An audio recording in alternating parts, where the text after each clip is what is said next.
Where have I been? Where have I been? Well, I've been nowhere.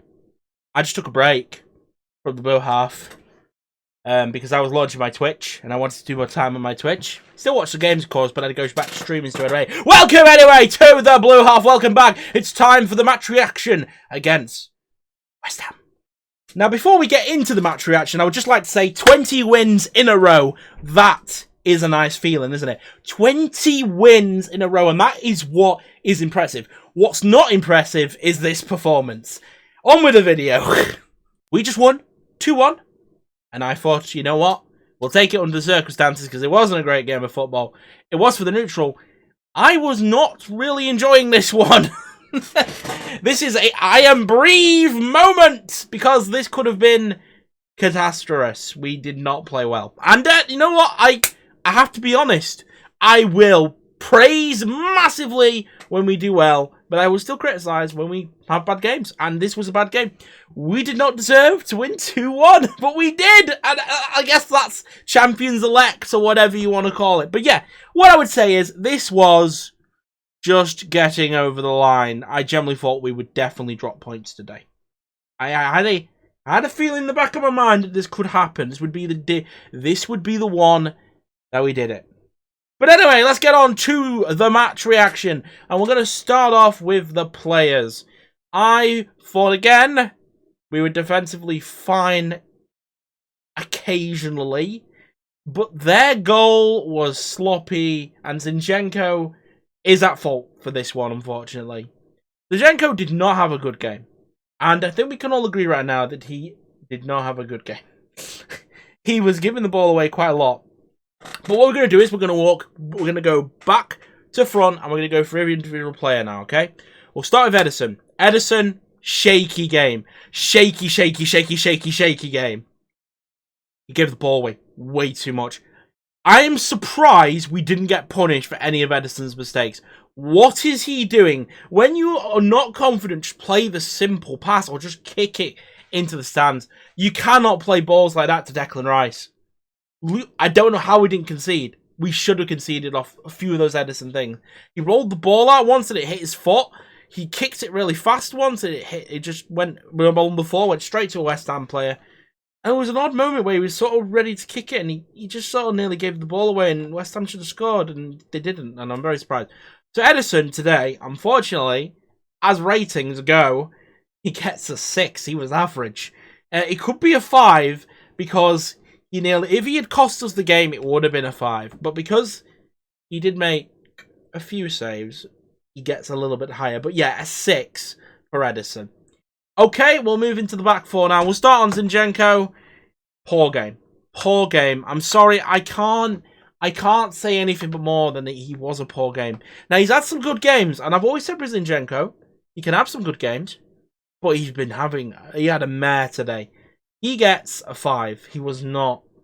He was okay. He was just average. An average is 5. So, that's it. 10 out of 10 is great, amazing. 5 is, whatever. But yeah, a bit of a mare game. Gave the ball away a lot. So why would I give him a high score? You're a delusional City fan if you're trying to protect Zinchenko there. He needs to learn from his mistakes. It's better to be honest with the players. I mean, people may not call me a true fan because I'm being honest and, criticising for a win. Yes, I'm glad we won. But you've got to criticise. You know how success is bred? By criticising and praising when they do well. Now, this is what I'm talking about. If Pep did never criticise, he would not win these honours. He would not win these league titles. Because he pushes his players to the limit. And he gets them down when they're playing bad as well. To show them exactly that you need to improve on this area. And he'll probably look at an area and improve it. Zinchenko really needs to improve on his passing. I'm sorry, he does some very weird passes. And he pisses about with the ball all the time. I don't know what he's doing. He's pissing about with it. Yeah, sorry. 5. Okay, it's time for man of the match, John Stones. I agree with BT Sport. He was great today and didn't put really a foot wrong. I can't really fault him on the goal, really. Maybe a little bit. He gets a 9. Now listen why he gets a 9. And I'll tell you why he gets a 9, okay?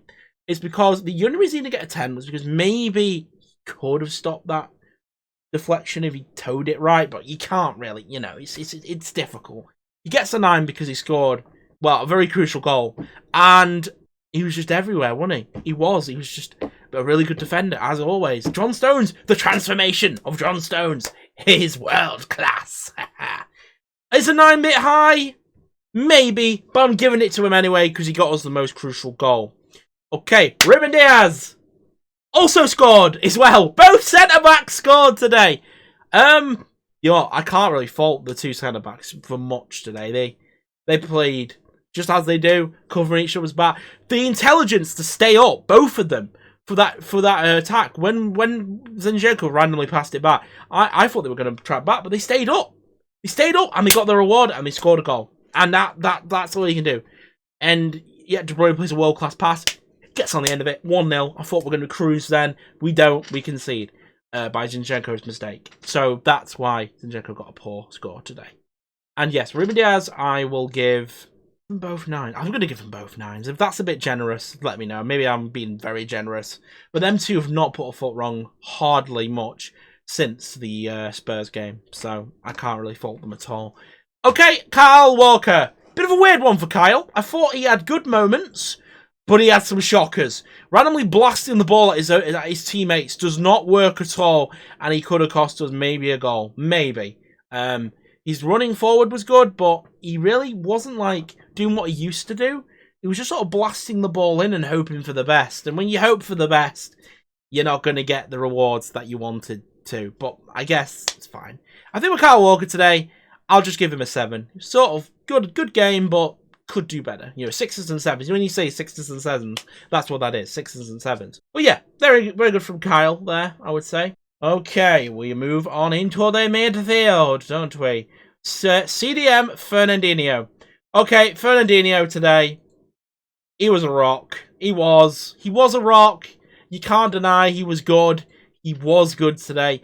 I know he did give the ball away a few times. That's why he isn't getting a 9. But he was very solid at winning the ball back in key areas. When Ederson did that stupid pass to him, he did the best thing he could.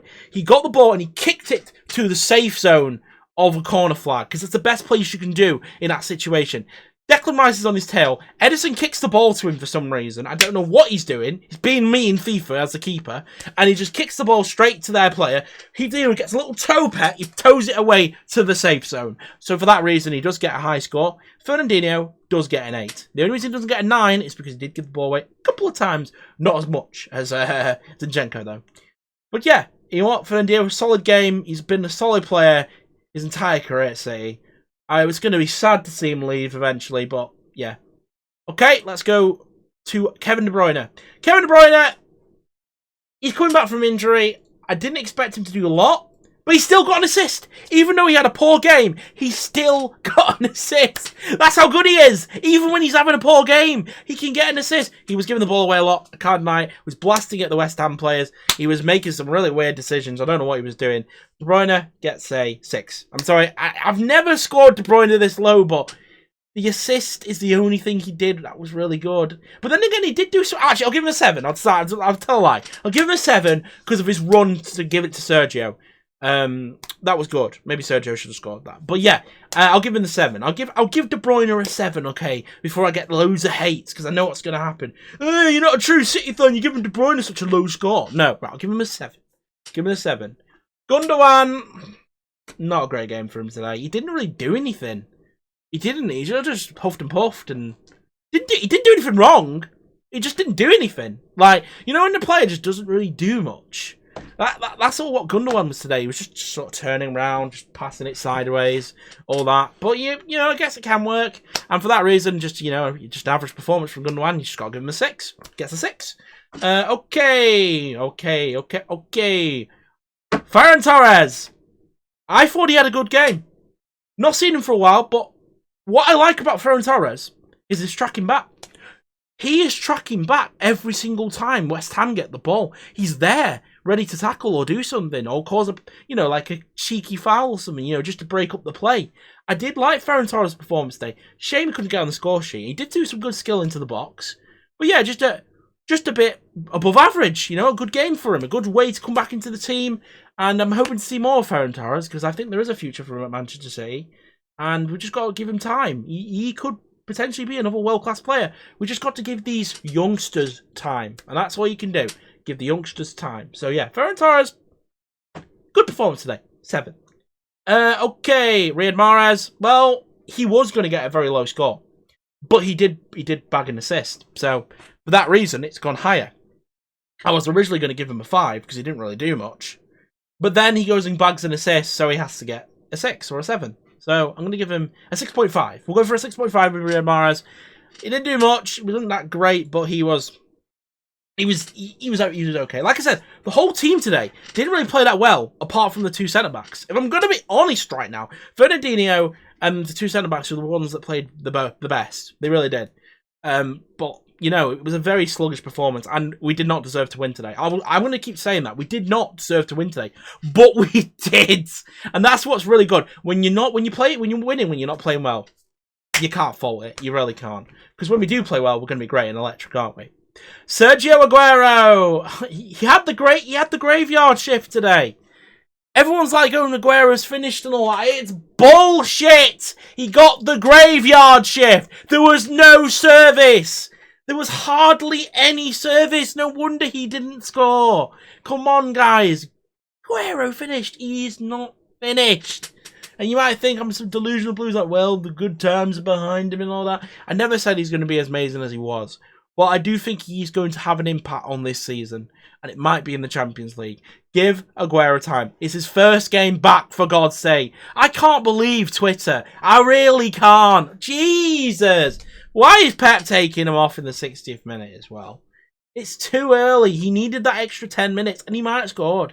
He might have bagged one, and he might have got himself. It's just unfair on Aguero right now, because I don't want him to leave. I've absolutely loved watching him play, and it's going to be so sad when he does go. And I just hope he has a good send-off, like winning a Champions League, winning another Premier League title, which it looks like we're going to do anyway. Barring an absolute like bubble-popping disaster class from Pep. He just suddenly goes back to the double pivot and starts playing really shit again. Then maybe, yeah, we might actually throw the title away. But other than that, I don't think we would throw the title from this stage with 13 points clear, with only 13 games to go. You seem probably nearly over now. But yeah, with Aguero, I'm so mixed feel because he got the graveyard shift, so he didn't really get much service. But I liked his movement. When you watched him move, he's just way better than Jesus when it comes to movement. He knows where to be at the right time. He's such a shame De Bruyne didn't play that pass perfect to Aguero because he would have scored it. He would have scored it. So I think Aguero's going to get a 7. I feel like he tried, but you're on the graveyard shift. You know, you're not gonna be able to do much on a graveyard shift, are you? So yeah, 7 for Aguero. Okay, substitutions. First one was Gabriel Jesus. To be honest with you guys, I don't even think I heard his name for the whole majority when he came on. I know he got 20 minutes, but he was just nowhere. When you watched Aguero, you saw he was like doing stuff. Jesus' name was just not mentioned at all in that last 20 minutes. I'm sorry. All the time, only time I saw Jesus was when he was like moaning about something. Really, that was it. Really, he did some bit of skill, but he also nearly cost us the game. By the way, randomly skilling the West Ham defense, losing the ball in a bad area, and then for the last 4 minutes they're attacking us. Just no need. Because he didn't really have that much time, but in that time that he had, I'm just going to give him the bang average 6. I think for Gabriel Jesus. And finally, the final substitution, I'm going to give Foden on. Right, Foden. I thought he looked energetic when he came on. He was trying to do stuff. He was clearly going for more goals. He almost got past Declan Rice at the one stage. But because he hadn't been on that long, you can't give him more than a 7, really. Or a 6. Because he's not been on long enough for him to, you know... Unless he, like, scored 2 goals, the masterclass of the universe, then yeah. I'll give Foden a 6, just because he wasn't on long enough. Rodri, going to give him the standard 5. He didn't really do anything, did he? So he just gets a 5. But yeah, guys, Pep Guardiola... I thought his tactics were weird today. I feel like his tactics were a bit strange. They were a bit strange. I thought maybe he could have been a bit more attacking. He went a bit defensive when we scored. I'll give Pep a 6. I think he gets a 6. His tactics weren't the greatest, but we got the job done, and that's all been. Can't really comment on the fans, they're not there. So yeah, that's it. Thank you so much for watching this match reaction. I will be back. Yes, I'm back now. The blue half is back. Expect the videos. The live streams didn't really work out. We tried them. They're just not for me. I prefer the old match reaction with the old edit. But yes, thanks for watching, and I will be back for... I won't be doing the Wolves game. I'm at work, sorry. I'll be back for the Manchester derby in a week's time on Sunday. So then, guys, see you later. Bye for now.